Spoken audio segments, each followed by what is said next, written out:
Setting proper motivation with 3 points: refuge field, bodhicitta field, and the purpose of this practice.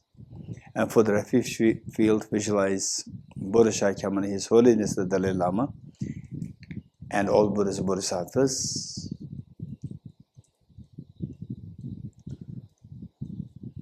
And how you visualize them, that they are so loving, caring, embracing.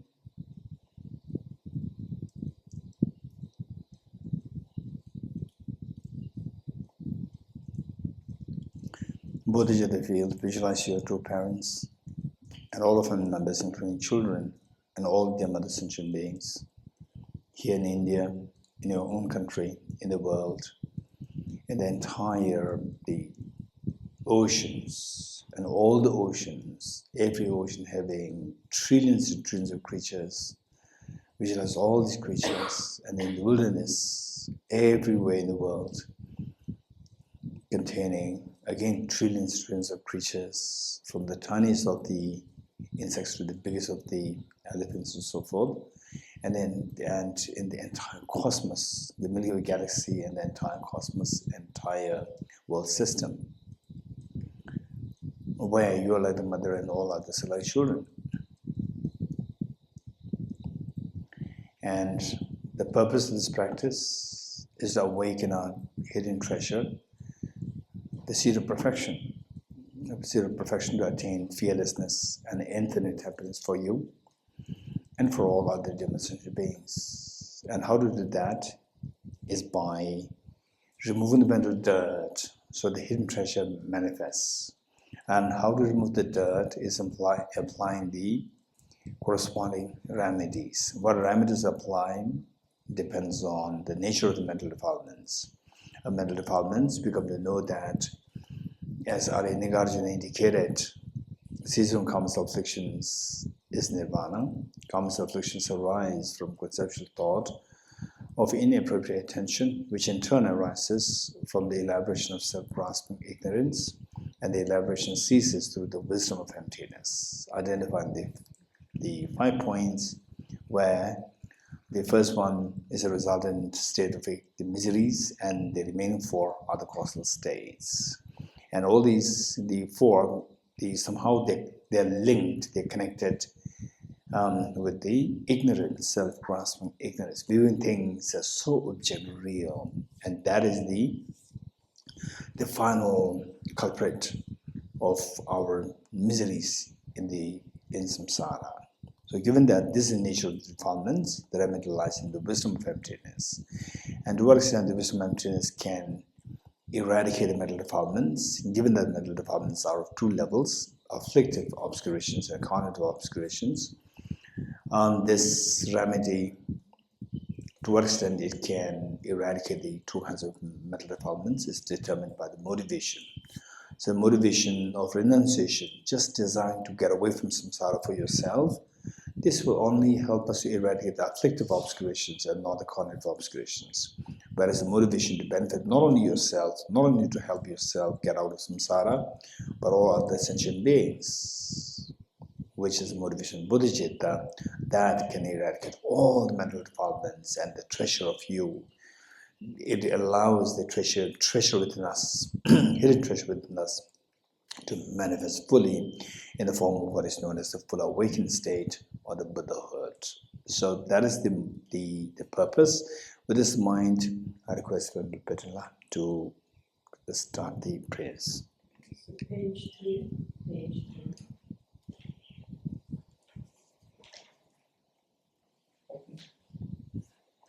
Induced by great compassion, law of immaculate karma, to dispel all poetic views, to you, the Buddha of Allah, I pay homage. Induced by great compassion, you taught immaculate karma, to dispel all poetic views, to you, the Buddha of Allah, I pay homage. Induced by great compassion, you taught immaculate karma, to dispel all poetic views, to you, the Buddha of Allah, I pay homage. Taking refuge in the Buddha, first in English. I go for refuge until I abide the Buddha, the Dharma, and the Sangha. Embodying generation, the practice of giving and so forth. may I become a Buddha to benefit all sentient beings. I go for refuge and turn enlightenment to the Buddha, the Dhamma, and the Sangha. By my accumulations of the practice of giving and so forth, may I become a Buddha to benefit all sentient beings. I go for refuge and turn enlightenment to the Buddha, the Dhamma, and the Sangha. By my accumulations of the practice of giving and so forth, may I become a Buddha to benefit all sentient beings. Chola Zoe Jono La Chanjo Balu Dane Yansu Dane Yenso Yebe Sona Lola Venye Ganye Lugara Sanya Ye Chola Zoe Jono La Chanjo Balu Dane Yansu Dane Yenso Yebe Sona Lola Venye Sanye Lugara Chuda Soge Chonanda Chanyu Balu Dani Yaksu Chi Dagi Jinso Gebe Sonami Lola Benjire Sanye Lugara.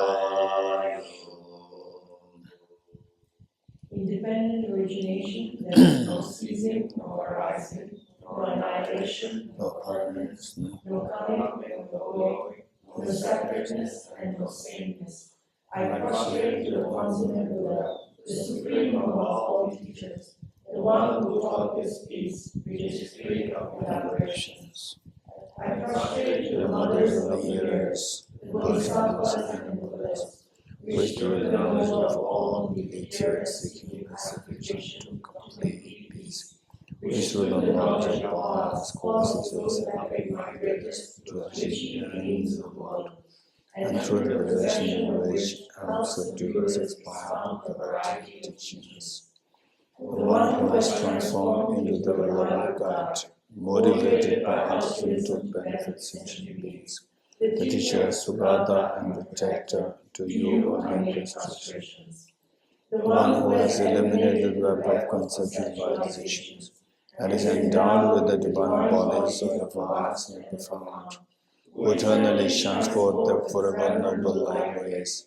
To you, the Buddha, I make prostrations.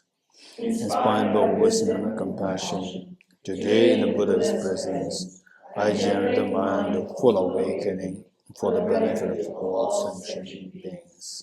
The essence of the dependent origination mantra, first in Tibetan, and then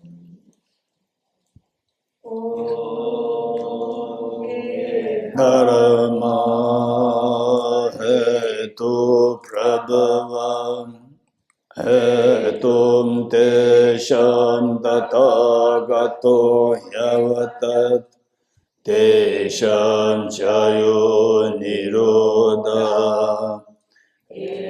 Kyan tunan choda, tunan chi chungdi kyan ki. Chabi kunzi shinya, di nanglo la ajala ki nye dunga karido, tanda di. Di doshi ajala tang tung ma re, nye tang wo re, mi zima nye tang wo re. Wandi ki sama kyan tashi kya shimba che, di samle wa lam sama kuli kila tang shawa. Tunan chi mudi. Nye di yo ma re, di doshi yabu yo ma re. Tebi yo kyan sa, tebi yo. Chiglin, tuna chela.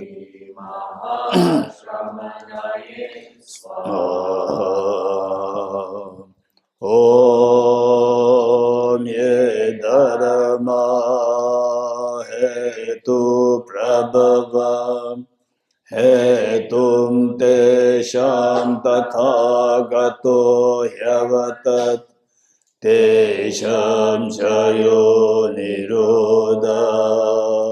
Evam bhati mahashramanaye swaha. The meaning of the temple mantra. All phenomena arise from causes. The causes are taught by the Tathagata. The cessation of the causes as well is sought by the great sphere. Profound, peaceful, elaboration-free, clear-like, and non-composite. Such is the nectar-like dharma I have discovered. Finding no one to fathom this teaching, In silence I retire into the woods. Beyond utterance, thought, and expression is the perfection of wisdom, which is unborn, unceased, and has the nature of space. It is the object of apprehension of self-realized wisdom. To you, the mother and Buddhas of the three kinds, I pay obeisance. The four seals of Buddha's teachings. All composite things are impermanent. All contaminated things are in the nature of suffering. All phenomena are the nature of emptiness and selflessness. Transcendent sorrow is peace. The Guru is the Buddha, the Guru is the Dharma, likewise the Guru is the Sangha. The Guru is the source of everything wholesome. I go for refuge in the Guru. By the sound of the vibrant drum of Dharma, you will liberate all beings and entities. I beseech you to kindly remain and give teachings until the end of the expanse of the billions of aeons. The Buddha does not wash the negativities of beings, nor does he remove their miseries by his hands. His spiritual realizations are not transferred with them. It is by teaching the truth of suchness that the beings are liberated. With folded hands, I beseech the Buddhas of all directions to shine the light of Dharma for all blizzard and miseries gone. If you are attached to this light, you know the spiritual practitioner. If you are attached to samsara, you have no renunciation. If you are attached to your own self-interest, you have no bodhicitta. That's Christ's name, the Brahmacharya. Page 14. 1-4.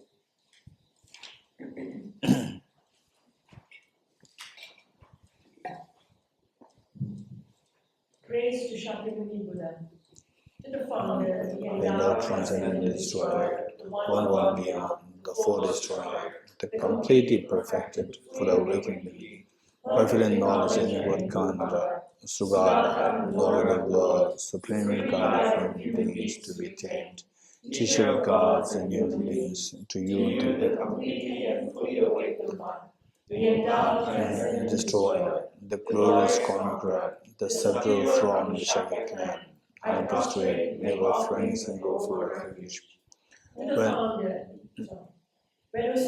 Amongst humans, you born on this earth, you pay some seven strides, then said, I am supreme in this world. To you who are wise, then I prostrate.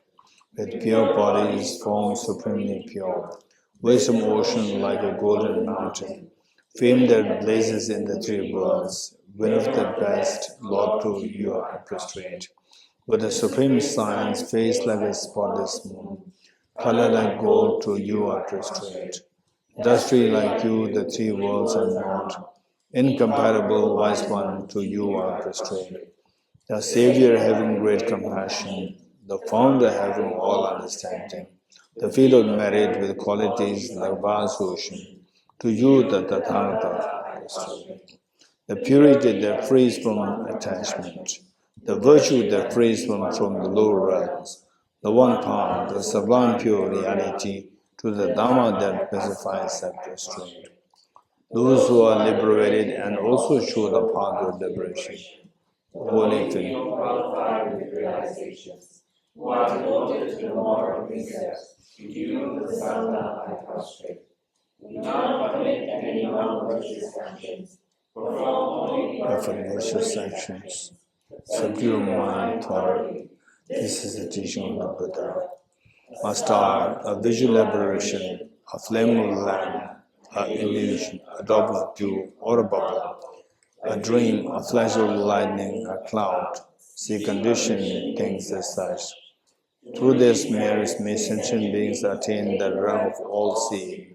Subdue the four faults and withdraw from the samsara ocean, battered by the waves of aging, sickness, and death. Page 29. Page 29, 29.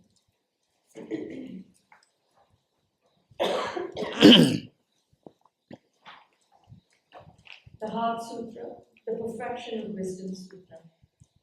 I prostrate to the Arya Triple Gem. Thus did I hear at one time the Buddha was dwelling on a mass of virtuous mountains, Rajagriha, together with a great community of monks and a great community of bodhisattvas. At that time, the Buddha was absorbed in the concentration on the categories of phenomena called profound illumination. Also at that time, the Bodhisattva Mahasattva Arya looked upon the very practice of the profound illumination of wisdom, and beheld those five aggregates also as contained in inherent nature. Then, through the power of the Buddha, the Venerable Shariputra said this to the Bodhisattva Mahasattva Arya Avalokiteshvara. How should any child of the lineage who wishes to practice the activity of the profound perfection of wisdom train? He said that, and the Bodhisattva Mahasattva Arya Avalokiteshvara said this to the Venerable Shariputra. Shariputra, any son of the lineage or daughter of the lineage who practice the profound perfection of wisdom should look upon it like this, correctly and repeatedly for the Sufada years, also as entered in the nature. Form is empty, emptiness is form. Emptiness is not other than form, form is also not other than emptiness. In the same way, feeling, discrimination, common factors, Shariputra, likewise, all phenomena are empty, without characteristics, unproduced, unceased, stainless, not without stain, not deficient, not fulfilled. Shariputra, therefore, in emptiness there is no form, no feeling, no discrimination, no composite factors, no consciousness, no eye, no ear, no nose, no tongue, no body, no mind, no visual form, no sound, no smell, no taste, no object of touch, and no phenomenon. There is no I element, and so on, up to and including no mind element, and no mental consciousness element. There is no ignorance, no extinction of the ignorance, and so on, up to and including no aging and death, and no extinction of the aging and death. Similarly, there is no suffering, origination, cessation, and path. There is no exalted wisdom, no attainment, and also no non-attainment. Shariputra, therefore, because there is no attainment, bodhisattvas rely on the development of professional wisdom, the mind without obscuration, and thus without fear. Having completely passed beyond error, they reach the end point of Nirvana. All the Buddhas who dwell in the three times also manifestly completely awaken to unsurpassable, perfect, complete enlightenment in reliance on the perfection of wisdom. Therefore, the mantra of the perfection of wisdom, the mantra of great knowledge, the unsurpassed mantra, the mantra equal to unequaled, the mantra that thoroughly pacifies all suffering, should be known as truth, since it is not false. The mantra of the perfection of wisdom is declared, Yata Om Gade Gade Bara Gade Bara Samvade Bodhi Swaha. Shariputra, the Bodhisattva Mahasattva should train in the profound perfection of wisdom like that. Buddha arose from the concentration and commanded the Bodhisattva Mahasattva Aravalokiteshvara, saying, well said. It is like that, it is like that. One should practice the profound perfection of wisdom, just as you have indicated, even the Buddha having thus spoken, the Venerable Shariputra, the Bodhisattva Mahasattva Aravalokiteshvara, those surrounding the entirety, along with the were overjoyed and highly praised as spoken by Buddha. This completes the Arya Bhagavati Prajnaparamita Vedanta Sutra. Deyata Om Gate Gate Paragate Parasamgate Bodhi Swaha Tyata Om Om Gate Gate Paragate Parasamgate Bodhisvatyata Om Gate Gate Paragate Parasamgate Bodhisvatyata Om Gate Gate Paragate Parasamgate Bodhisvaha. By the teachings of the three supreme jewels, possessing the power of truth, May all the hindrance be transformed. May they be dispelled. may they be non-existent, may they be pacified, may All negative forces opposed to the Dharma be completely pacified, may the host of 80,000 obstacles be pacified, may may they we be be separated. separated from problems and conditions harmful to the Dharma. May all enjoyments be in accord with the Dharma. May auspiciousness and perfect happiness pervade this place now. Page 3535.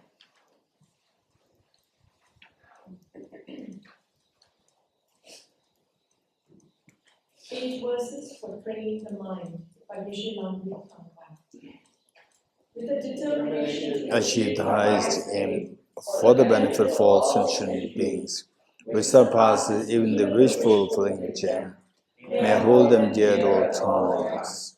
Whenever I interact with someone, may I view myself as the lowest amongst all, and from the very depths of my heart, respectfully hold others as superior. in all my deeds may I probe into my mind, and as soon as mental and emotional afflictions arise, as they endanger myself and others, may I strongly confront and avert them. When I see beings on unpleasant character, and those oppressed by strong negativity and suffering, may I hold them dear, for they are rare to find, as if God discovered the jewel treasure. When others out of jealousy treat me wrongly with abuse, slander, and scorn, may I take upon myself the defeat and offer to others the victory. When someone whom I have helped, or in whom I have placed great hopes, mistreats me in extremely hurtful ways, may I regard them still as my precious teacher. In brief, may I offer benefit and joy to all my mothers, both directly and indirectly. may I quietly take upon myself all hurts and pains of my past. May all these remain undefiled by the stains of the eight and mundane concerns. And may I, recognizing all things as illusions, devoid of clinging, be released from bondage. Namaskampa's Lamaran dedication prayer, verse 1.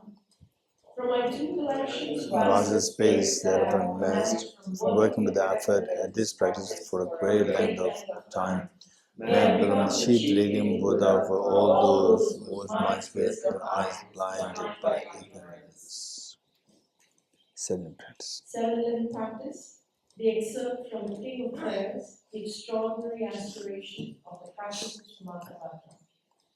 I bow down To the Ifar and Manjeshwari, you the Buddhas, the ones amongst humans, gone to freedom in the present, past, and future, in the worlds of 10 directions. To all of you, with body, speech, and sincere mind, I bow down. With the energy or aspiration for the Bodhisattva way, with a sense of deep respect, and with as many qualities as practice of the world, to all you Buddhas visualized as real, I bow down. on every particle arm, Buddha's numbers as particles, each amidst a host of bodhisattvas. I am confident the sphere of all phenomena is entirely filled with the Buddha's sway, with infinite oceans of praise for you. The oceans of wisdoms of aspects of my voice. I sing the breathtaking excellence of Buddhas and celebrate all of you Sugandhas. Beautiful flowers and regal gardens, sweet music, scented oils and parasols, sparkling lights and sublime incense.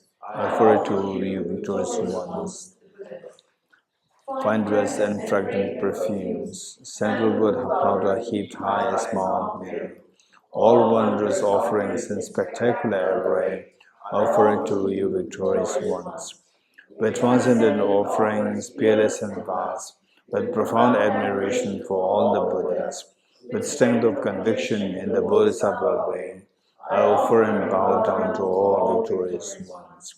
Every harmful action I've done with my body, speech, and mind, overwhelmed by attachment, anger, and ignorance, all these are openly laid bare before you.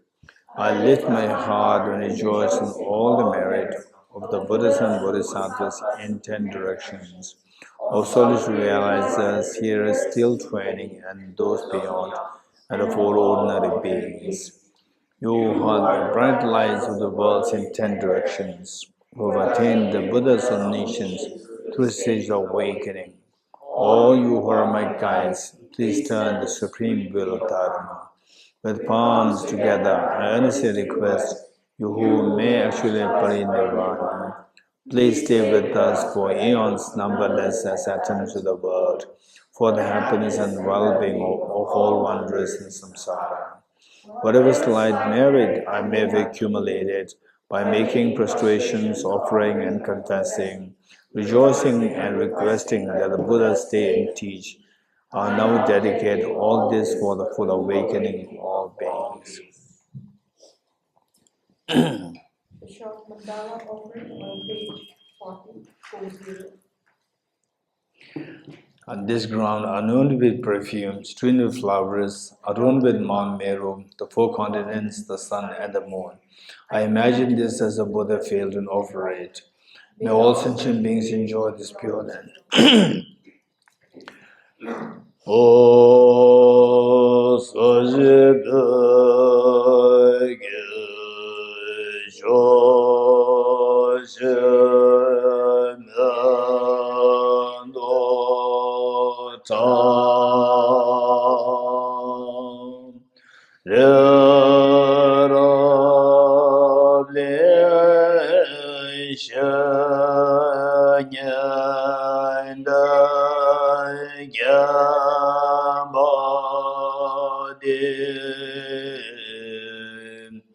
Sangye Shendo Me Devayin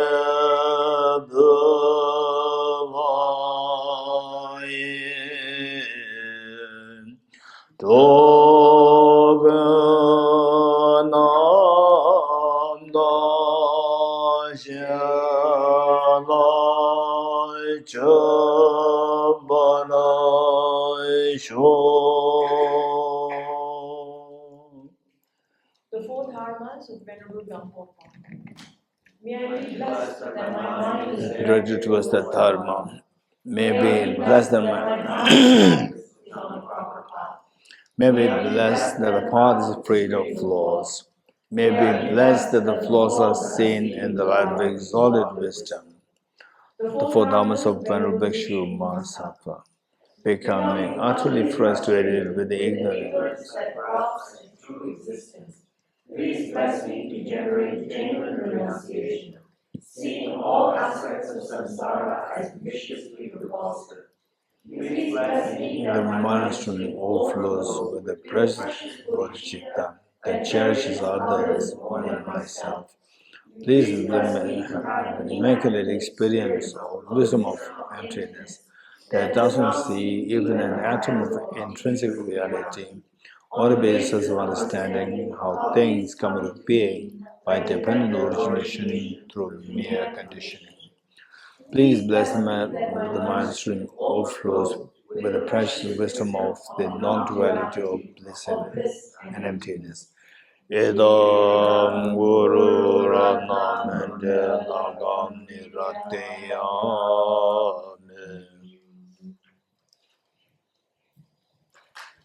The foundation of all good qualities, by Sankara. The foundation of all good qualities is a kind and perfect pure Guru. Correct devotion to him is the root of the path.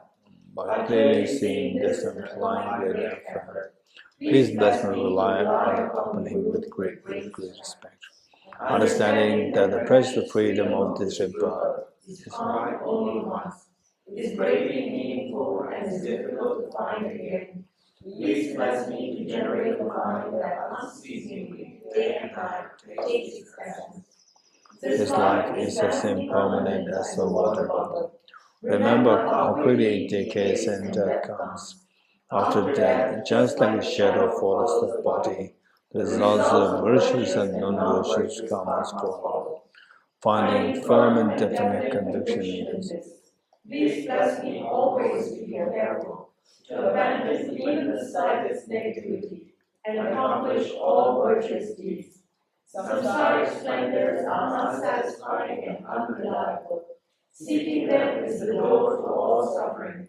Recognizing these shortcomings, please bless me to generate a strong wish for the bliss of liberation. Led by this pure thought, mindfulness, alertness, and great caution arise. The root of the teaching is keeping the breath in motion of ours. Please bless me to accomplish this.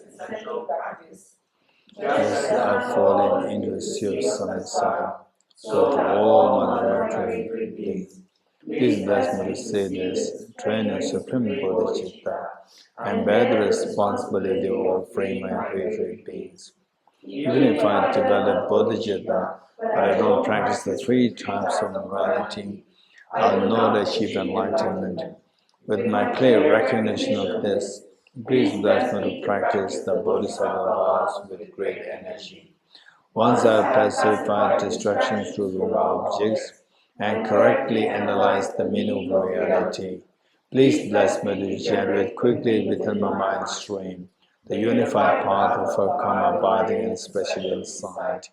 Having become a pure vessel by training in the general path, please bless me to enter the holy gateway of the fortunate ones, the Supreme Vajra Venerable. At that time, the basis of accomplishing true attainments is keeping pure vows and samaya. As I have become firmly convinced of this, please bless me to protect these vows and pledges throughout my life. The importance of the two stages at the essence of Vajrayana by practicing with great energy every given of the 4 sessions. Please bless me to realize the teachings of the Holy Guru. And then may the Gurus who show the noble path and especially friends who practice it noble path. Please bless me to pacify completely all out and in all my life, never separated from perfect Gurus. May I enjoy the magnificent outcome by completing the state of Vajrayana. Okay, first we will recite the meaning of the Mixama verse in English, followed by the chanting. You are Avalokiteshvara, great treasure of non-referential compassion, and Manjushri, master of flawless wisdom, as well as Vajrapani, destroyer of hosts of demons without exception. Tsongkhapa, crown jewel of the sages of the land of snows, Losam Tapa, at your feet I make prostrations.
You are Avalokiteshvara, great treasure of non-referential compassion, and Manjushri, master of flawless wisdom, as well as Vajrapani, destroy hosts of demons without exception. Tsongkhapa, crown jewel of the sages of the 11 snows, lost on top by edu feet amid prostrations.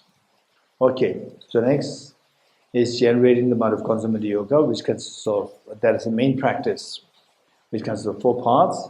One is shamatha meditation, number 2 renunciation, number 3 bodhicitta, and number 4 the wisdom of emptiness, and then we take the aspirational bodhisattva vow. Okay, so for that,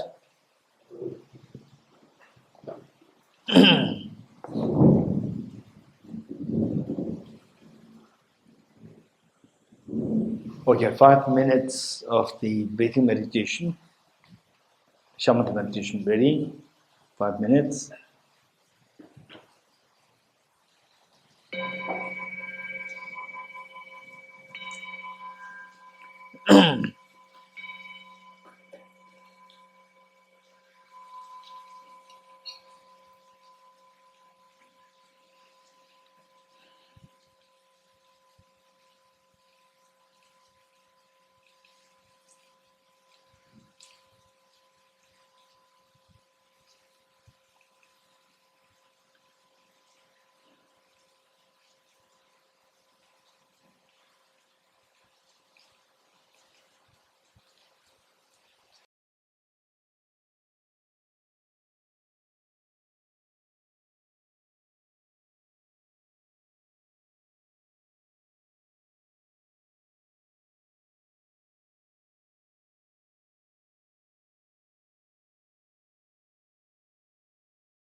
Okay, next, the renunciation. For the renunciation, we do that with help of the 4 seals, practice of 4 seals. So given that we already learned about the 4 seals, this is going to be guided meditation. So tomorrow we'll try without being guided. Today we'll do this guided. So tomorrow we need to remember what are the points based on which you have to do the meditation. So I will cite the 4 seals one by one tomorrow, but today, I give the instructions and try to remember the instructions so that you're prepared to do this on your own tomorrow. Okay, ready? And for this meditation, renunciation, and also for the bodhicitta, at times you may feel that, okay, what I'm meditating doesn't really resonate with my thinking. My thinking is very different, and that this meditation turns out to be very superficial. Yes, it can turn out to be very superficial, which means that when we practice piano, any musical instrument, when you practice this, initially there's no music coming out. Although you may mimic your teacher, which the key to press, you may not get any music, noise come out. Although you're mimicking a teacher. Later, to more practice, you see that beautiful music comes out. This is exactly the meaning of the Dharma practice. So what happens is that we do the practice, initially it may not resonate, and later on you may feel that you are mimicking. Then still later on you see that something's flowing, and over time, when you're being very serious with this, you see that actually goosebumps can come in the body, tickling sensation come in the body. You can feel the transformation in yourself. So this is something the stages of the progress. So therefore, we have to start from something what we call superficial. Okay. So but for some people it may not be superficial. Very good. If you do feel superficial, don't give up. This is the idea. Okay, ready? And given that this is a meditation time and a little meditation, so let us not try to correlate with what the instruction that are given here, with what we've learned before, with what we've read before, with what we've heard before. No, don't correlate. You can just follow instructions. And if you want to correlate, you can correlate, not now. After the meditation session, you can correlate to see the differences, the similarities, and so forth. Okay, ready? Renunciation. Renunciation is renounce the miseries. To renounce the miseries, we need to learn how to renounce the causes of the miseries, for which the Buddha taught, Ye dharma hetu prabhava. All these phenomena, they arise from causes, they don't arise randomly. Hetum tesham tathagato hyavatat. The causes, what the causes of the miseries are, is taught by the Tathagata, by the Buddha. So, here the Buddha identified ignorance, the misconceptions, as the root of all the miseries. And the misconceptions or the ignorance, it has many, many layers, and out of which, while there are thousands of misconceptions, 4 are particularly picked up by the Buddha to see that they have a direct relevance to our miseries. So first, misconceiving impermanent phenomena as permanent, misconceiving miseries as happiness, misconceiving impure things as pure, misconceiving what is selfless nature as of selfhood. To counteract these 4 kinds of ignorance, kinds of misconception, Buddha taught the 4 seals. The first, all composite things are impermanent, to counteract the misconception of misconceiving impermanent phenomena is permanent. All composite things are impermanent. Okay, just let us focus. Make sure that our mind is just focused on this contemplation. All composite things are impermanent. Things which are composed of material parts or temporal parts, parts in space and parts in time, they should necessarily be impermanent in nature. And impermanence is of two kinds: gross impermanence and subtle impermanence. Gross impermanence is so important for us to contemplate on gross impermanence first, followed by subtle impermanence. Gross impermanence, impermanent phenomena whose continuum terminates. For example, our youth. Your youth 5 years ago, 10 years ago, 15 years ago, they're all gone. They will never come back ever again. This is impermanence. Likewise, the beautiful days with your parents, beautiful days with friends, with your schoolmates, with your college friends, all gone. They'll never ever come back.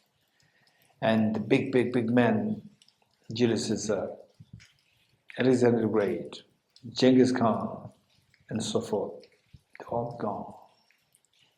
If you don't believe, think of the fortresses, the ruins of the fortresses.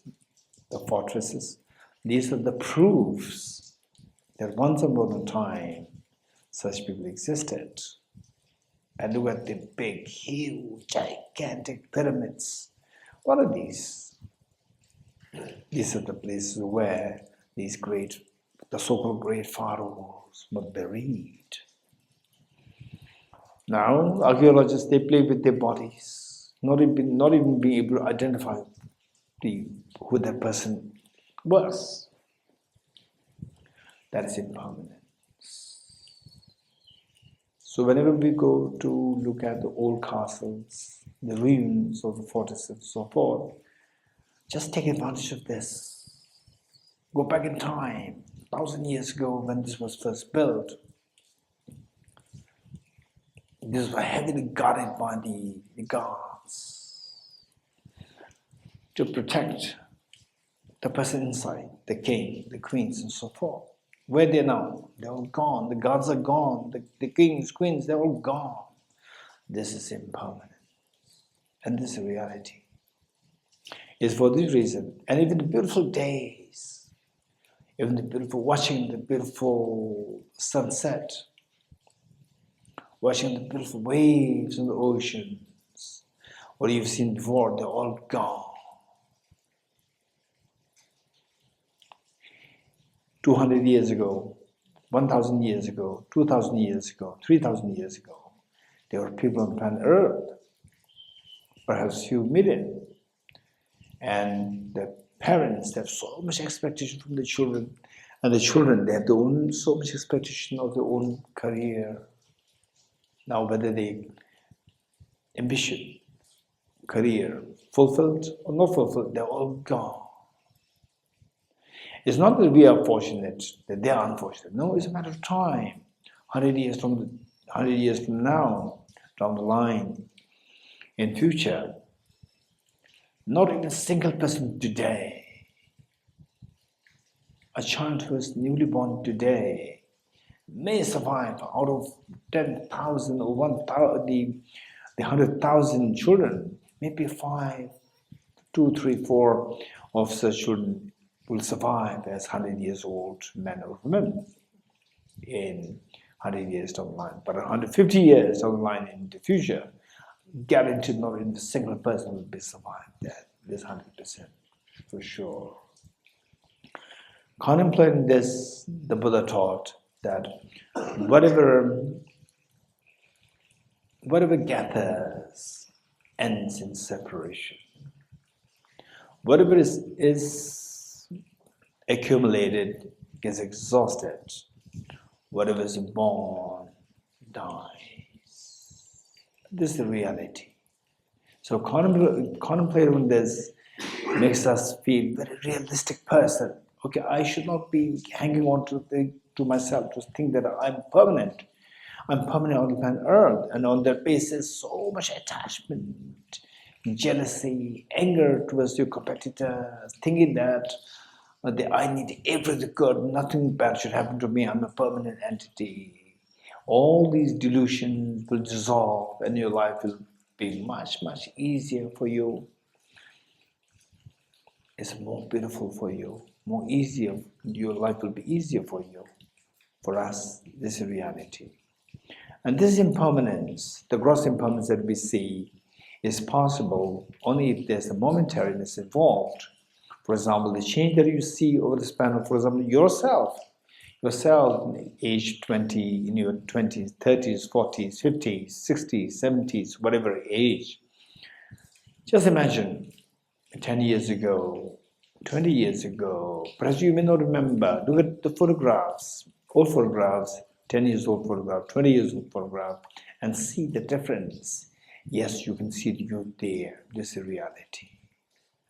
Now, that change, from there, now you have become who you are today. For example, our hairs, once upon a time, very silky and so forth, and for the boys, girls both, and within the span of like 20 years, 30, by the time you will reach age 40, even the hair has become very different. Even the skin texture, once upon a time, it used to be extremely, the texture so tender, and now the freckles and what is that, all age spots, they all start to come. This is what is the universal. This is reality. When did these things happen? Is it that the last 40 years, last 30 years, 40 years, your body may remain so tender, and suddenly, oh, tomorrow completes the 40 years and you should become old, and then the whole body changed overnight? No, it didn't happen like this. Every year it was changing. And somebody said in the class last time, or yesterday or 2 days ago, the moment you're born, the change has already started. Change already started to take place. This is the reality. So this change means the change you see over the span of the 20 years, 30 years, 40 years is possible only if there's a change happening on the yearly basis. And okay, so this is how we can practice the subtle impermanence. Don't jump to the momentary change. It will not happen to us. It will not come to our mind. We have to do it very tactfully, from very gross to make it subtler, subtler, subtler. The change that you see over the span of a year is possible only if the change is happening within the span of, on a monthly basis. Yes. It's not that the last 11 months and 29 days and the object remains the same, and suddenly, okay, tomorrow comes 1 year and suddenly it becomes old. No, it doesn't happen like this. Every month is changing. And the change you receive with the span of 1 month is possible, where the change is happening on the weekly basis and daily basis. The change you see over the span of a day is possible due to the change that you see over the span of 24 hours, every hour. And the change you see over the span of hours, so just imagine the duration of 1 hour is possible. The change is happening within 60 minutes. Just think of the duration of a minute. It's very short. Even that is possible only if there's a change happening on the level of a second. Yes, then it's very visible. Tuck, tuck, tuck, tuck, tuck. So this is a change happening. This is reality. The change that's happening within the span of the second is possible only if the change is happening on the millisecond, which is 1 second split into 1,000 divisions. Where that change is so fast. If you don't believe, press the timer and the stopwatch on your mobile and see how the dishes move. They move so fast. This is exactly how your body is changing, how your house is changing, how your parents are changing, how your children is changing, how your friends are changing, how your the car is changing, how the whole world is changing, how the Milky Way galaxy is changing, and how the whole universe is changing. This is the reality. So think of that. We can imagine whole universe, including your body, the people around you, the car, the food that we eat, the house that we live in, the trees around us, even the rains, the all like vibrations. And yes, this experience becomes so alive in us, provided we continue to think about it, then gradually this experience will become so alive. And this reality, that's why we have not been seeing this, not because that this is not reality, it's simply because our consciousness, our particular sense consciousness, they're so gross, that they're so limited, they cannot go beyond the superficial things which seem to be so static. Okay, that's quite scary with this meditation. Yes, my body is moving so fast. Everything around me moves so fast. Yes. So it's moving so fast. It's like say a stranger picks you up and throws you in a very fast moving train, which is so scary. Sometimes when flying, or when we ride a train, or when we ride a car, just listen to the sound of how fast it moves, and the train, how fast. This is the reminder for us from the external trigger. But every moment this is exactly happening, which is not visible to our eyes, visible to our ears, because the sense consciousness, they're so gross, so limited that they cannot really see those realities. Now, through contemplation, we're able to see this reality. So with this, we see that it's so scary to think of this reality. Yes, but this reality, we have to see how to deal with this. And why you are so scared if you're thrown into a very fast-moving train by a stranger? Yes, of course, because we don't know where this train is taking us. And who decides where this train is taking us? The train driver decides. If the train driver is your mom or dad, no doubt it'll take you to a picnic spot. But unfortunately, if the train driver is the terrorist, or under the dictate of the terrorist, it'll only take us to a slaughterhouse, which is so scary. The faster the train moves, more the fear. Yes, that's true. So who decides where we are going? Our bodies move so fast, our mind moves so fast, whole universe moves so fast. Yes, in a case, the driver is our own mind. Although the mind per se is neutral, but the mind is under the dictate of that worst of the terrorists, self-grasping ignorance and self-centered attitude. As long as we are under the sway of this, the worst of the contamination, self-grasping ignorance, complemented by self-centered attitude, it will only take us to the slaughterhouse, which is miseries. This is what the Buddha indicated as all contaminated things are suffering nature. And suffering is of three kinds. Suffering, pervasive condition, the suffering change, and the pervasive condition suffering. Suffering, the manifest suffering. Suffering change, the mundane happiness which lures us, which deceives us. Serving as a bait. And so wiser people will particularly feel more the repulsion to the suffering change, but with mundane happiness than even to the suffering.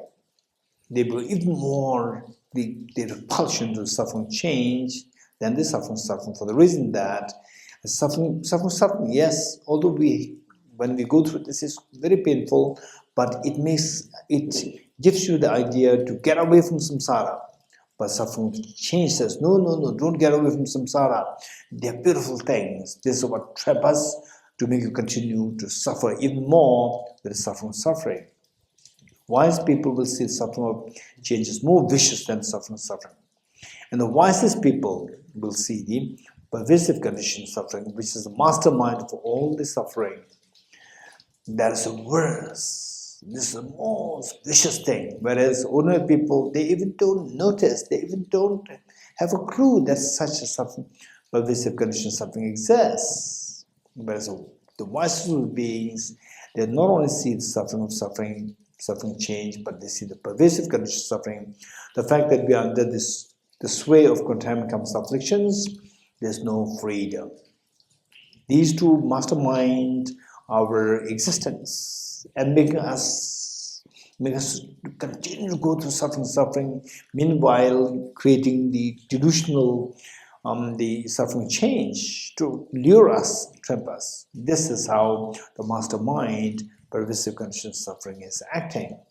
Okay, think of that. It's extremely painful, and in fact, for us, one moment of such a tragedy, such a loss of your near and dear ones, is good enough to nullify all the past experiences of joys, merriments, festivals, celebrations, birthday parties, and so forth.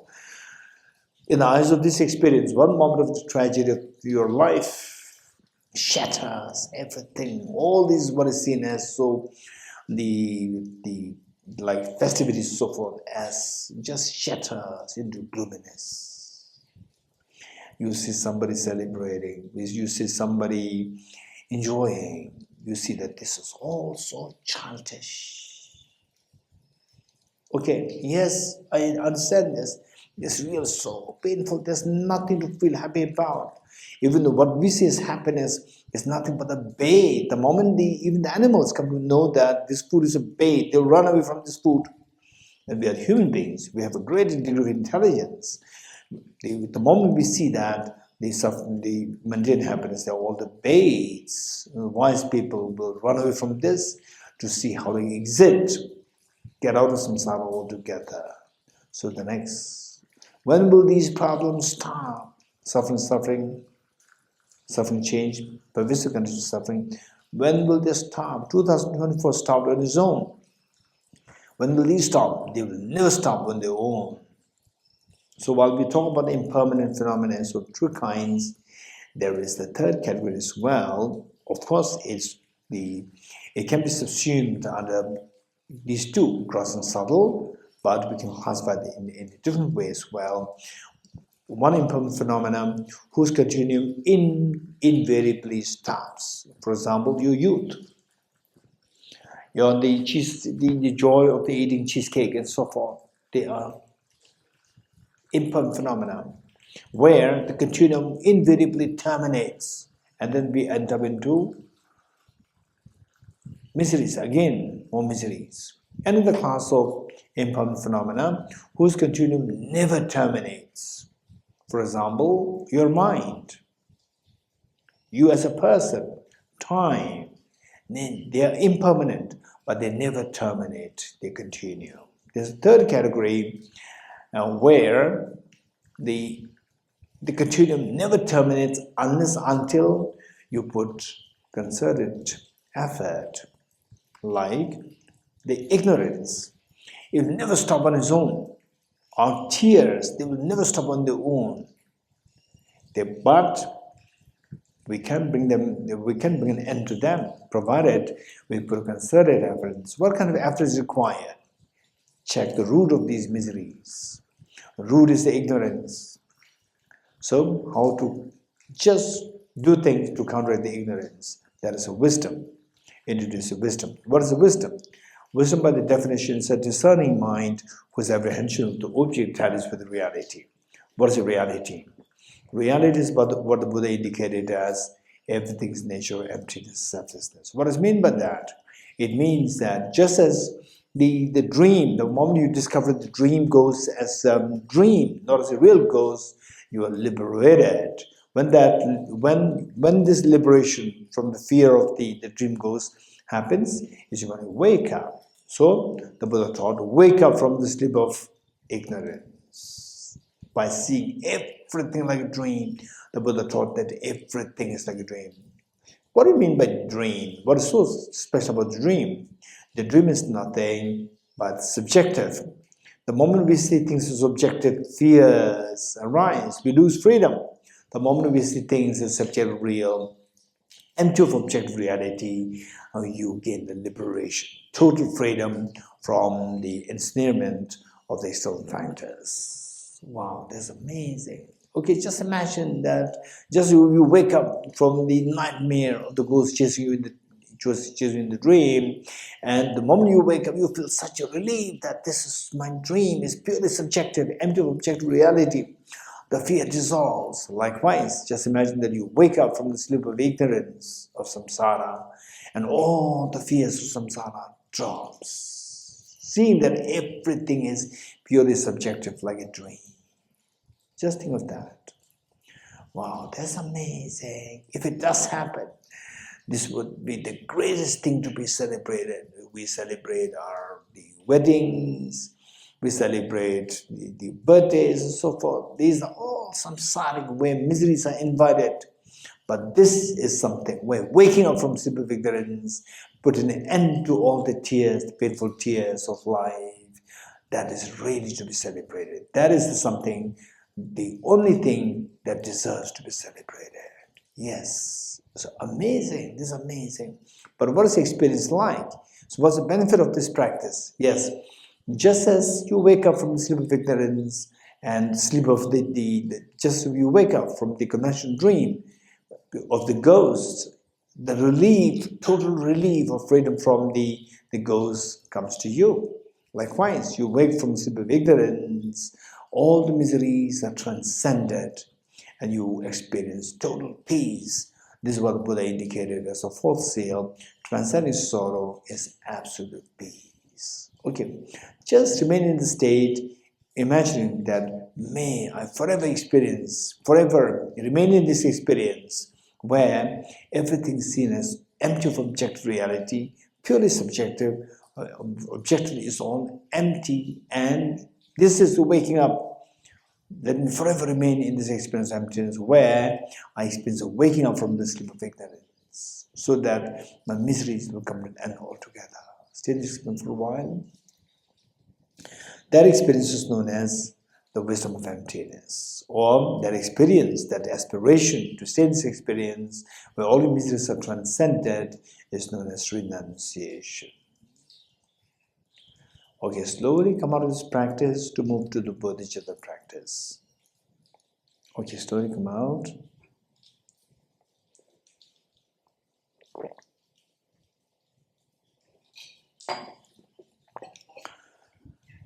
Okay, for the bodhicitta practice, what we do is that we'll do this based on what is known as the 4 immeasurables, and today we will do.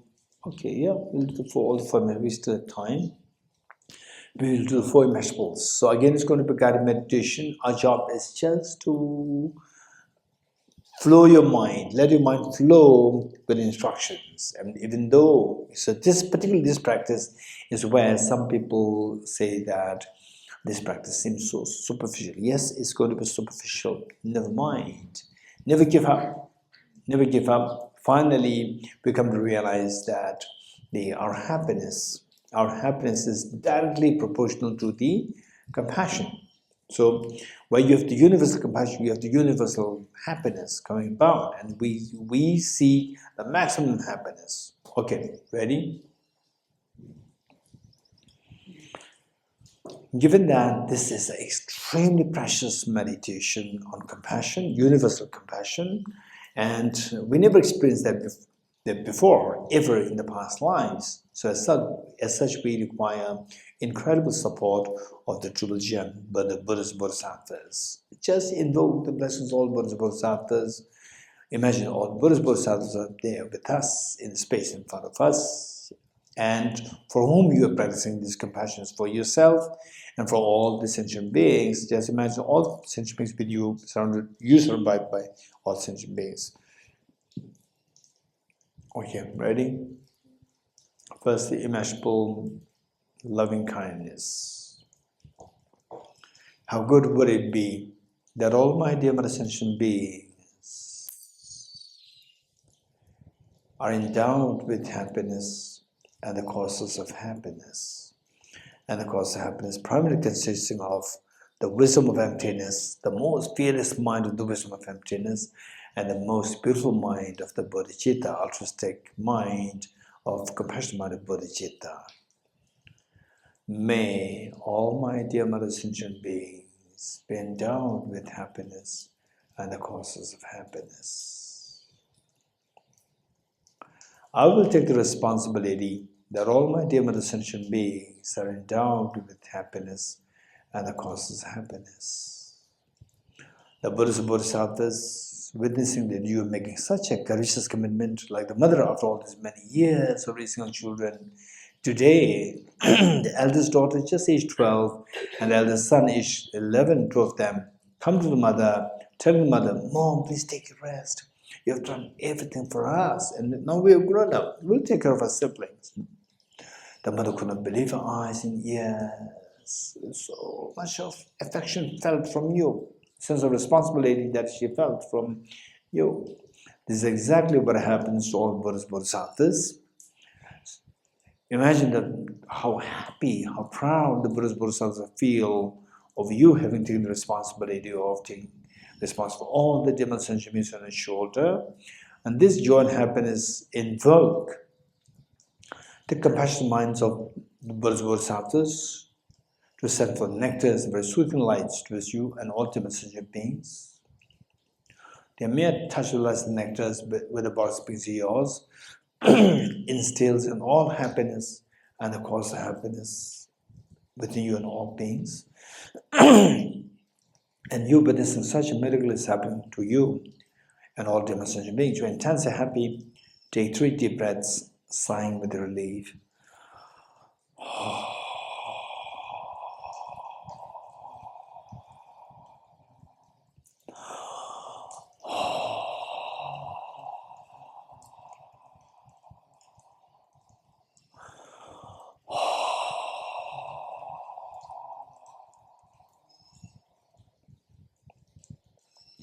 Next, immeasurable compassion.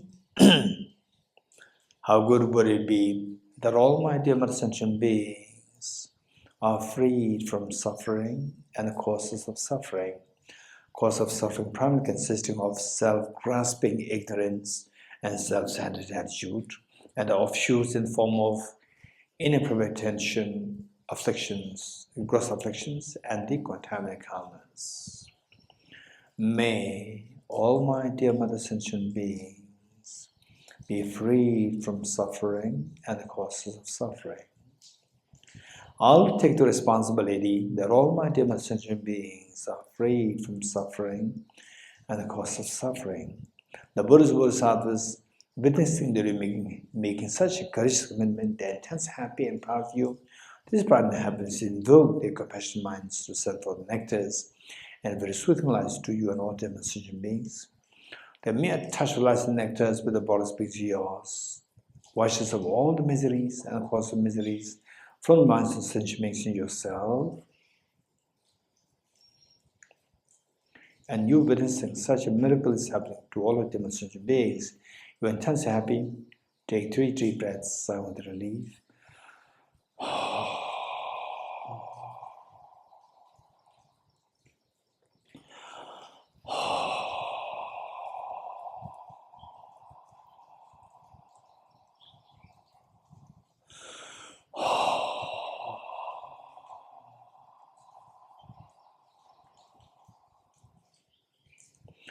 Next, immeasurable joy. How good would it be that all my dear mother sentient beings are never separated from happiness and causes of happiness that they're endowed with. May all my dear mother sentient beings never be separated from happiness and the causes of happiness that they're already endowed with. I will take the responsibility that all my dear mother sentient beings are never separated from happiness and the causes of happiness that they're endowed with. The Buddhas and Bodhisattvas, witnessing that you're making such a courageous commitment, they're intensely happy and proud of you. This pride and happiness invoke their compassionate minds to send forth nectars and soothing lights towards you and all demon sentient beings. The mere touch of lights and nectars with the body speaks to yours, stabilizes the happiness and the causes of happiness the beings endowed with. and you witnessing such a miracle is happening to all the dimensional beings, you're intense happy. Take 3 deep breaths, sigh with the relief.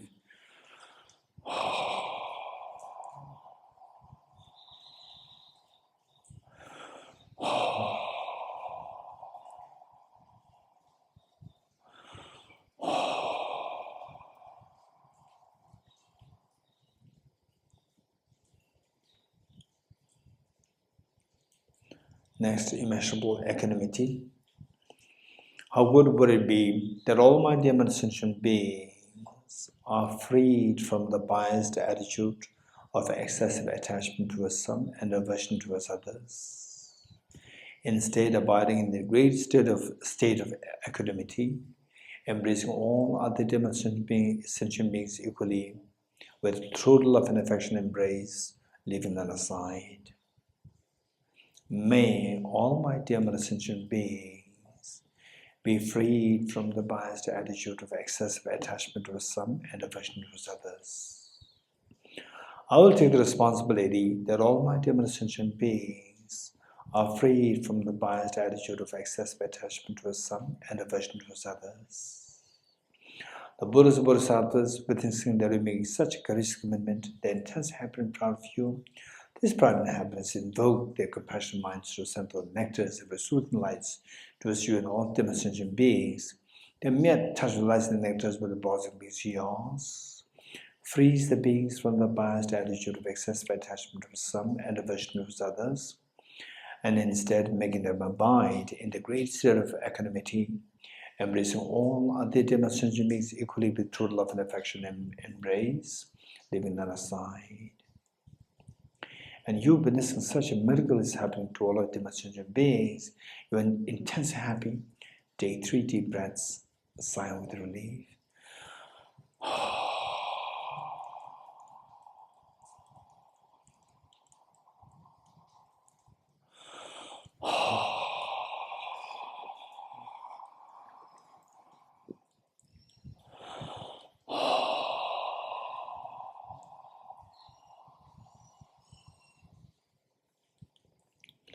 Underscoring all the 4 immeasurables is unconditional love. This amazingly beautiful moment, the most beautiful mind that possibly exists in this entire universe is this mind of the unconditional love to solar beings. Just abide in this experience, imagining that you're looking in the eyes of each of the beings with true love and affection, to the extent that each of the beings feels themselves as so special in your eyes. With folded hands, let us make a bodhicitta commitment together. May I become Buddha for the benefit of all my dear mother sentient beings. May I become Buddha for the benefit of all my dear mother sentient beings. May I become Buddha for the benefit of all my dear mother sentient beings. Abide in this experience of the most beautiful mind of the altruistic bodhicitta. Slowly transform this mind of the bodhicitta into spotlessly clean moon disk, 2 mm or 1 inch or 2 inches in diameter, horizontally sitting with a heart. Okay, it's amazing that you made such a courageous commitment of the bodhicitta to become Buddha, but remember that no matter how much you squeeze a handful of sand, no oil comes out. I know that. But for me, it's not like a handful of sand inside a handful of sunflower seeds, squeeze from which oil does come out. I have the potential to attain Buddhahood. I have the Buddha nature, I have the hidden treasure. If that's the case, if this were to be the case, how come since time immemorial to today that this Buddha nature never manifested? Yes, it's all because that till today I'm being deceived by the 2 demons, self-grasping, ignorant, self-centered attitude, coming in the facade of the best of my friends, and today I'm disillusioned by these 2, that to discover that these two are the demons, they're not my friends. So what are you going to do? I'm going to do everything to exterminate these 2 demons so the Buddha nature will manifest fully. Okay, what I'm going to do? I'm going to introduce, I'm going to resort to a very powerful remedy. What is the remedy? The wisdom of emptiness. Okay, just imagine, we are not introduced to emptiness yet. Just imagine that the way the manner in which you wake up to discover that the dream ghost is just empty of, is subjective real, empty of objective reality, and then you get such a relief. Imagine that you wake up from the sleep of ignorance to discover that everything is subjective real, everything is empty of objective reality. And all your fears of samsara dissolve, stress, anxiety, the fear, the unpredictability of the future, and the fear over your financial situation, over your family issues, and so forth, all dissolve to discover that everything is like a dream, empty of objective reality. Stay in suspense for a while. And slowly transform this wisdom of emptiness into a spotless, clean, thumb-size white vajra, vertically sitting on the moon-sixty heart. Okay, it's amazing that you have the blaze of the non-dual bodhicitta, two bodhicittas, the moon, symbolic of the conventional bodhicitta to exterminate this self-centered attitude, and a vajra symbolic of the ultimate bodhicitta, which is non-dual wisdom of the Arya Bodhisattvas, to exterminate all the mental defilements, both afflictive and cognitive. Wow, this is amazing. Yes, that's amazing, but what about your parents, your children, your family members, all the dear sentient beings who have been so kind to you, life after life, they have been so kind to you? Yes, generate very strong compassion. And this compassion invokes your Vajra moon to multiply infinite number of times.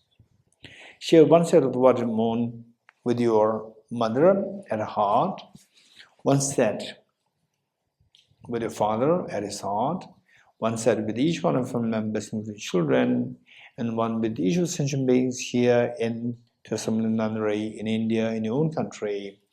And just imagine that you are sharing this, the blaze of non-dual bodhicitta, so as a moon, with every creature in the vast oceans. From the tiniest amoeba to the biggest of the blue whales, all got to share the Vajra moon from you. Likewise, in the wilderness, in the forest, those from the tiniest of the insects, the worms, to the biggest of the elephants, everyone got their share of the Vajra moon from you. Likewise, the human beings, animals, insects, herbivores, spirits, god and goddesses in the entire world, in the entire Milky Way galaxy, in the entire universe. Everyone has shared the Vajra moon from you. Amazing. Meanwhile, let us not forget that all the Buddhist Bodhisattvas, they are with us. So why not we invite all Buddhist Bodhisattvas to be the witness and a guest to our undertaking the ceremony of the Bodhisattva vow, aspiration Bodhisattva vow. As you just making this request, let us slowly stand up along with all the sentient beings to make 3 prostrations to all Buddhist Bodhisattvas. Okay, let us stand up to make 3 prostrations.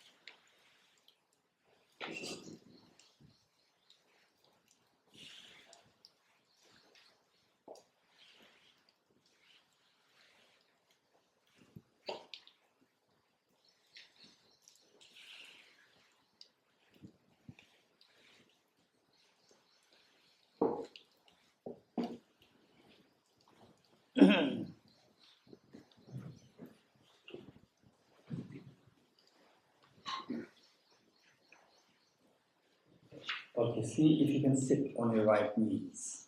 See if you can sit on your right knees to take the aspiration Bodhisattva vow. And for taking the aspiration Bodhisattva vow, it is not necessary that you should be Buddhist. It's not necessary. Anybody can take the aspiration Bodhisattva vow. And so therefore, Bodhisattva, there are 2 kinds. One is the aspiration Bodhisattva vow, and the other one is the actual Bodhisattva vow, actual and aspirational. And for actual Bodhisattva vow, yes, of course, you should have some degree of experience with bodhicitta. But here, for the aspiration Bodhisattva vow, it is very precious. At the same time, it does not require you to have any experience with bodhicitta, or even you don't even have to be Buddhist. The idea is that if you can feel that from today onwards, I will try my best to be helpful to others, and if not, at least I will not harm others. This much, and that too, to the best I can. This much if you can commit yourself, you are entitled to take this aspect of Bodhisattva. So with this mind, just imagine that all Bodhisattvas, as you have requested, they appear on in front of you, and the way the manner in which, for example, you as a little girl or a little boy, and just like age 4 or 5, as a little girl, little boy, for the first time in your life, you are making a public appearance on behalf of the school, and your parents, they feel so proud of you, what are you doing today, whatever they leave behind, whatever they have to do that day, to join the audience, waving their hands to you, saying that we are here to support you, to really appreciate, to feel the pride in what you're doing. So, and you as a very little, although you're very young, age 4 or 5, little girl, little boy, you are a very responsible child, and you bring along with you all the siblings. So this is exactly what you're doing. You bring along with you all the demonstrations to take their spiritual vow, to also give them the opportunity to take part in this, so that the tears of pains will be terminated, will stop altogether this soon. So with this mind, okay, let's turn to page 50, page 50.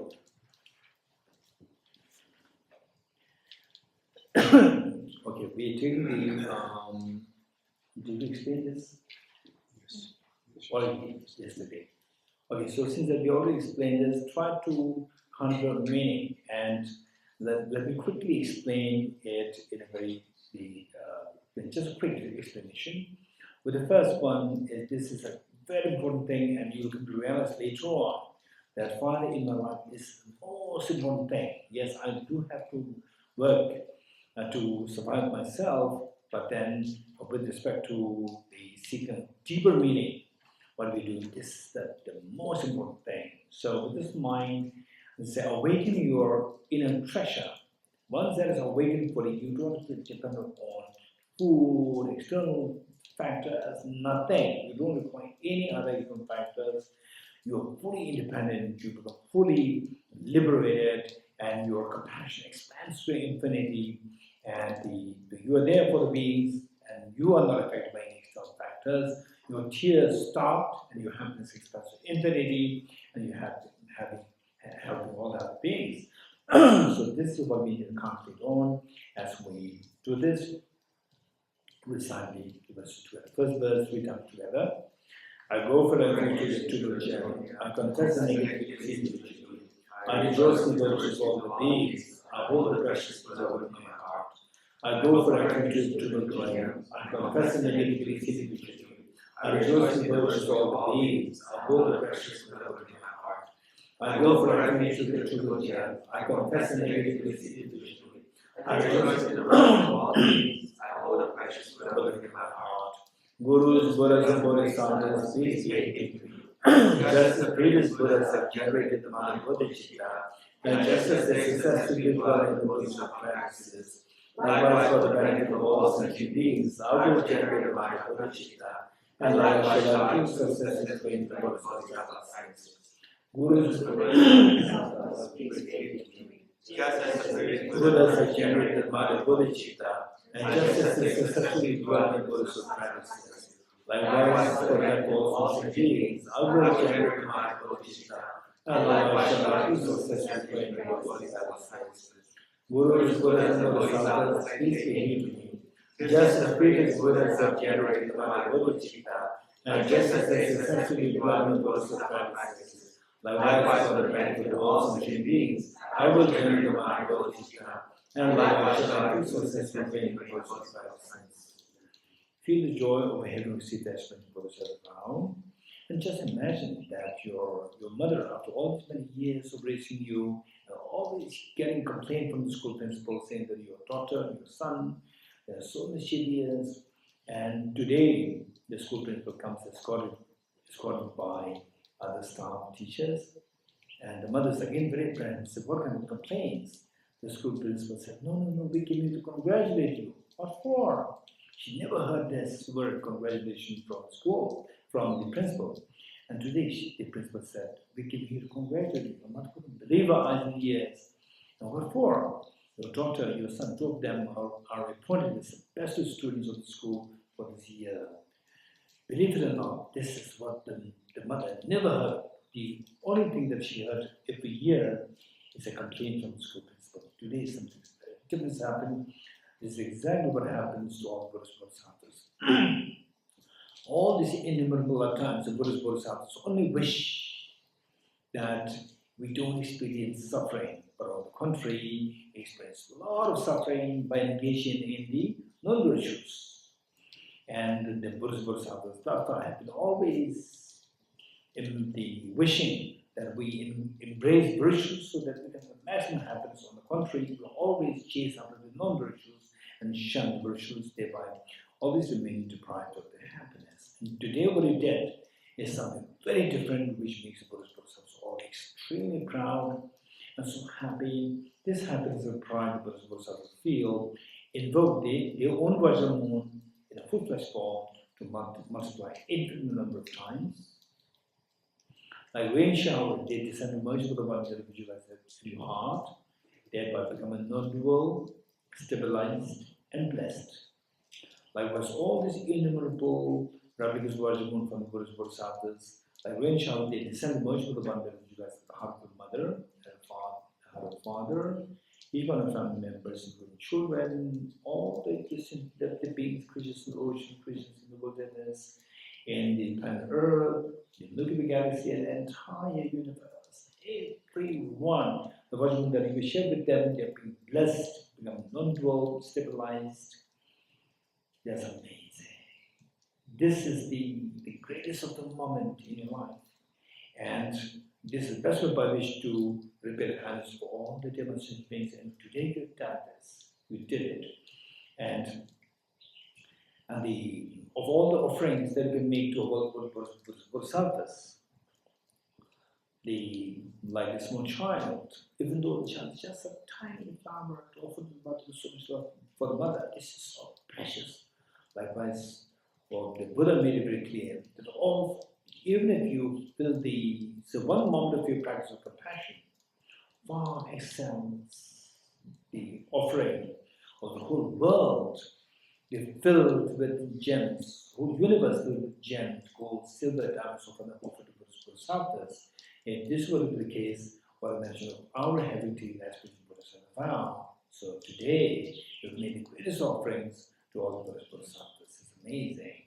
And what a greater meaning and purpose can you think of making out of your life? And today, you've made this, you have given such a purpose and meaning to your own life. And all these three wonders happen because of the blessings of the Bodhisattvas. As a gesture of thanking them, let us again stand up along with all demonstration beings to make three prostrations to all the Bodhisattvas.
Take your seats.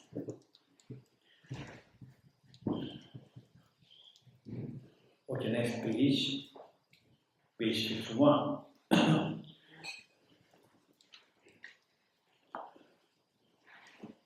For these practices,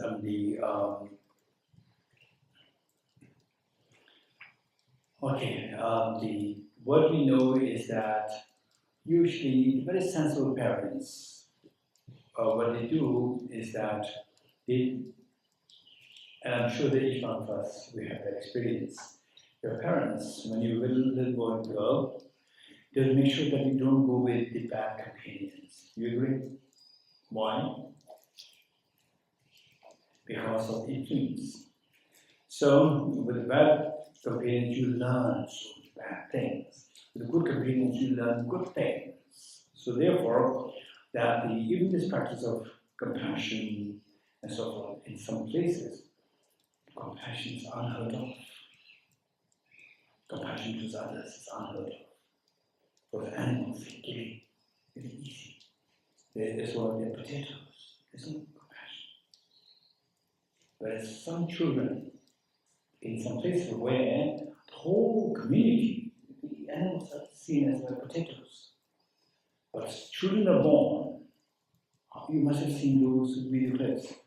Children born, they in that place where the community never teaches compassion.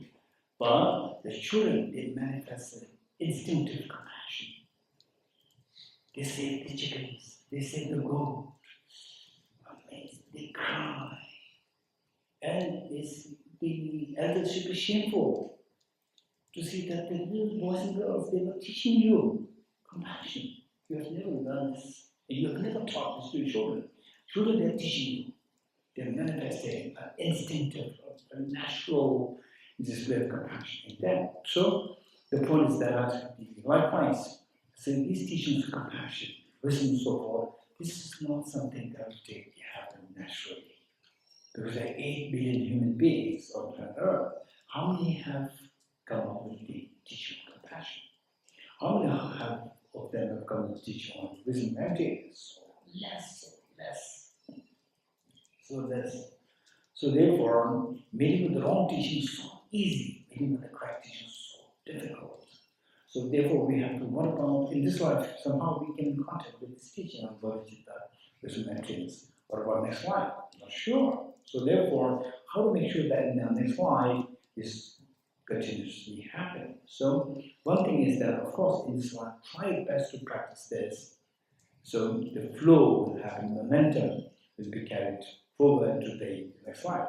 And alongside, include this in the form of extremely powerful prayer. So the verse that we're going to read is to meet with the Dharma, meet with the teaching of emptiness, meet with the it's very strange, in fact. In Delhi, otherwise where so much travels so often, Delhi, there was a taxi driver, and then he said that we started talking, and he said, you are a Buddhist. I said, yes, and then I thought that he must have heard, look, forget about this is the emptiness. And he said, where are you from? And I said, I live in Delhi. I know, but where are you from? Meaning he was saying that you were very different, you are a Buddhist. And then I said, do you know His Holiness the Dalai Lama? He said, no. He never heard. In Delhi, the world has heard His Holiness the Dalai Lama. The world knows His Holiness. But there are some pockets where people do not even hear His Holiness. Forget about bodhicitta. Forget about wisdom test. We take for granted. Oh, bodhicitta, this retreat happened to something. This retreat happened to this, that, so forth. We take for granted. No. It was ordinary to meet with these teachings. So we will include this in the form of very powerful prayer to make sure that in our next life we come in contact. Look, there are 2 things which we should be wise enough to do. One thing is that in the future lifetimes we meet with these teachings. Number 1. If you don't meet, you can't do anything. There are some people who are extremely compassionate, but they don't meet with the teaching or such a brilliant, profound compassion. If they meet with this, they will instantly glue to these teachings, but they don't meet. Number one, this problem. So now some people they meet, but they're not serious. They meet, for example, say the Asians, most of the Asian countries, Buddhist countries, everyone, almost like, for example, they say Tibetans, like 99%, they're already just born, you're born in a Buddhist family. But how many of them take it very seriously? Less. Likewise Chinese, likewise Vietnamese, likewise, okay, where is our Hirusha? So like the Sri Lankan, Laos, Cambodia, Myanmar, and Mongolia, how many of them take it seriously? It's so less. So therefore, one is to meet with the teaching. Even if you have the capacity to be very serious, but if you don't meet, you can't do anything. For example, some brilliant geniuses are born in the remote places. They don't get opportunity for the modern education. Even though they have the quality to be genius in physics, but they don't become notable in physics because they don't get a chance to have this potential manifest. So productive meet with this. Once met, then we should be seriously fully involved. For example, say when are we more fully involved? Monday or the Saturday, Sundays? Monday or Saturday, Sundays? Aditi? Okay. Omar is more in the. Omar is not now. Now for Omar, you have full liberty. So when you say when we younger days, you look forward to Monday or you look forward to Saturday, Sundays? Saturday, Sundays. Why? Because we love it, we enjoy it. You get so when we have sense of enjoyment, when we enjoy something, then you become serious. When you become serious, the work will be done. Your journey will be completed very effective and very fast. So, two things are required. One is to connect with the Dharma. Number two is to feel joy in this bodhicitta and discernment. So, the first verse is to be connected with the Dharma, and the remaining verses, which we identified as 25 below, these are extracts from Bodhisattva Shantidev's text, guiding the Bodhisattva of life. So, the remaining verses are to feel the joy. Okay, this is very important. I'm going to share this today. Okay, let's say that how many of you say in your 20s, 30s, 40s, now becoming older, you smell something, or you see something, you hear something, and then it takes you back in time when you were a child. Nostalgia. Presents? How many had that experience? Okay. Okay, William, would you mind sharing with us any incident that can back in time? Nostalgia? Yes, it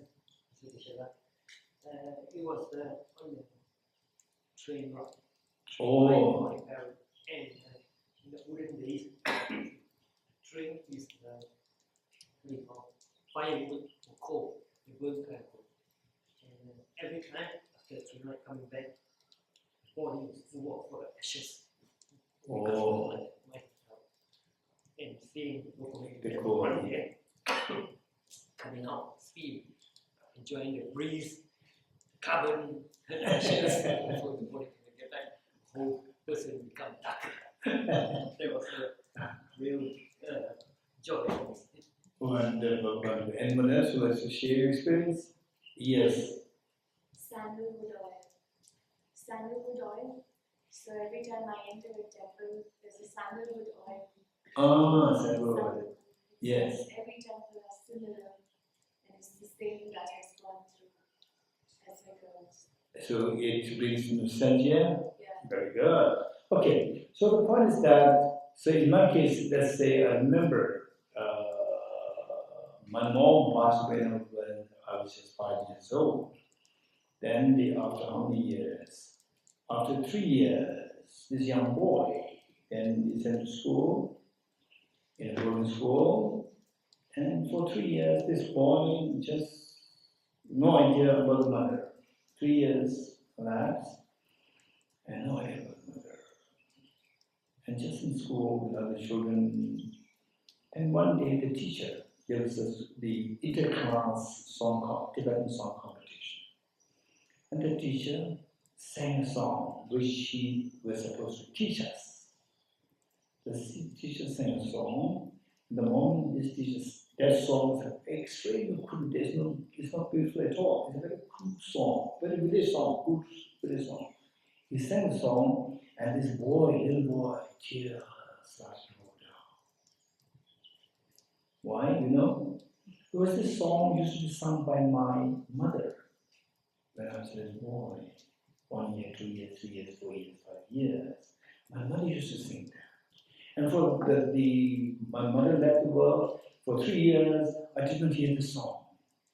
And suddenly this teacher sang the song, and instantly my eyes welled with tears, being nostalgic of the beautiful days with my mom. So what I'm saying is that look, this song, the sound, so that's connected with say, my emotional touch with my mom. So when this song was heard once more, then the emotional touch was dragged along with it. For example, if I pull, this flower, if I pull this leaf, automatically the flower, whole thing comes alone. Likewise, in the next line, you will hear the word bodhicitta, instantly the joy will be triggered. Because the joy and the word bodhicitta is to connect that in your life, in this life. So, likewise, wisdom and emptiness and the joy, if these two are connected, next slide, you will see that when you hear the word wisdom and emptiness, and instantly the joy will be triggered. Once the joy is triggered, it is like Sunday, not like Monday. You're going to get, then you fully go into this, and your practice becomes very effective. Okay, for example, like this girl, Min. When I first met her, somehow I got a feeling that she's a part of many of the early retreats. And I was telling her, so like she was a long-time Dhamma practitioner. And I discovered that she was just first time there. So what I'm saying is that the display, someone who's displaying, so from the facial expression, the joy that manifests. So we see that these are all connected. You hear the teaching, and the joy is associated, then the glow comes, and then we become very serious in this. So this is where the final we see our treasure inside. Unless that is uncovered, you cannot do anything for yourself, you cannot do anything for others. So the more you uncover the treasure inside, you become more potent, you become more powerful to benefit yourself, to benefit others. This treasure is so precious. External treasures, independent of people, have so many servants, so many helpers, and my dad, my mom, they will leave. But your treasure inside will never leave. Your money will leave you. Your money will leave you. Your power will leave you. You may be a very powerful bureaucrat, you may be a very powerful politician at one point, and suddenly the politician takes over, then you become just an ordinary person. Earlier, everybody will just, so even they don't want to smile, they will smile at you, just crack a joke, there's totally no joke there, but people will laugh at you, smile, laugh. Later, when you lose your power, when you lose your money, even if you crack a real joke, then nobody will smile. You'll run away from you. So wealth will leave you, friends will leave you, power will leave you, parents will leave you. Your treasure inside, if that's awake, it will never leave you. And it doesn't have any side effect. This is so beautiful. So that what we do is to uncover this treasure. When that is uncovered, then like look at his holiness, Now, many people want to just have a glimpse of this awareness. Look at the Buddha Shakyamuni, look at Mother Teresa, look at Jesus Christ. Amazing, amazing. What made them so special is because of the treasure inside unveiled. So our job, we can do that, we can also become one like them, to benefit yourself fully, to benefit others. So with this mind, let us recite the verses, page 5.1. Throughout my future lifetimes, may always be guided by the compassionate Buddha and be able to uphold the true precious Bodhicittas even at the cost of my life. Throughout my future lifetimes, may always be guided by the compassionate Buddha and be able to uphold the true precious Bodhicittas even at the cost of my life. Throughout my future lifetimes, may always be guided by the compassionate Buddha and be able to uphold the true precious Bodhicittas even at the cost of my life. So that is to, this verse is to connect with the Dharma. The remaining verses are to feel joy over this Dharma Bodhicitta Samadhi. So in future lifetimes, that joy will be triggered the moment you hear Bodhicitta Personalities. In order to further increase this Bodhicitta from now on, those with discernment who have lucid seeds and awakened mind of Bodhicitta in this way should highly praise it in the following manner. Today my life has borne fruit, having not obtained this human existence, I've been born in the family of the Buddha, and now I'm one of the Buddha's children. Thus, whatever actions I do from now on must be in accord with the family. Never shall I disgrace or pollute this noble and absolute race. Just like blind men discovering a jewel in a heap of rubbish, likewise by some coincidence an awakening mind has been born within me. It is the supreme joys here that overcomes the sorrow of death. Is the inexhaustible treasure that is given so forward in the world. Is the supreme medicine that quells the world's disease. Is the food that shelters all beings wandering tired on the path of conditioned existence. It is the universal bridge that leads the freedom from unhappy states of earth. It is the dawning of the mind that dispels the torment of disturbing conceptions. It is the great sun that finally removes the mystic images of the world. It is the quintessential butter from the cherry of the Dharma. For all those guys dwelling on the path of conditioned existence who wish to experience the boundless happiness, this will satisfy them with joy, and I should place them in supreme bliss. Today, in the presence of all the protectors and guide all of the guests at a festival of temporary and ultimate delight, may God, demigods, all be joyful. Okay, that is clear. I dedicate the night of the decent prayers of Buddhism and Bodhisattvas 3 times, and without quoting the doctrine and scripture in its life, may all lives through the forces of this merit never separate from the full wisdom of the higher vehicle and accomplish all the stations of the path, realization, bodhicitta, perfect waking of 2 stages. From our 2 collections, vast space that have amassed, from working blanket and this practice for a great length of time, may I become a chief living Buddha for all those whose minds are smiles and right blinded ignorance.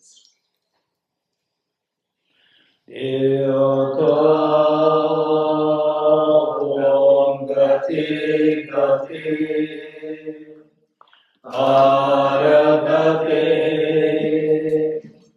Arasangate Bodhisvaha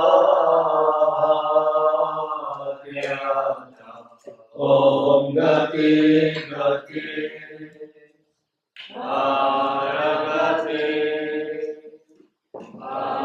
Arasangate Bodhisvaha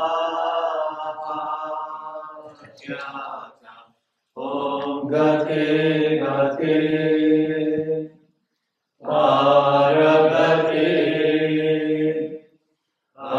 Arasangate Bodhisvaha Om Gati Gati Arabhate Arasangate Bodhisvaha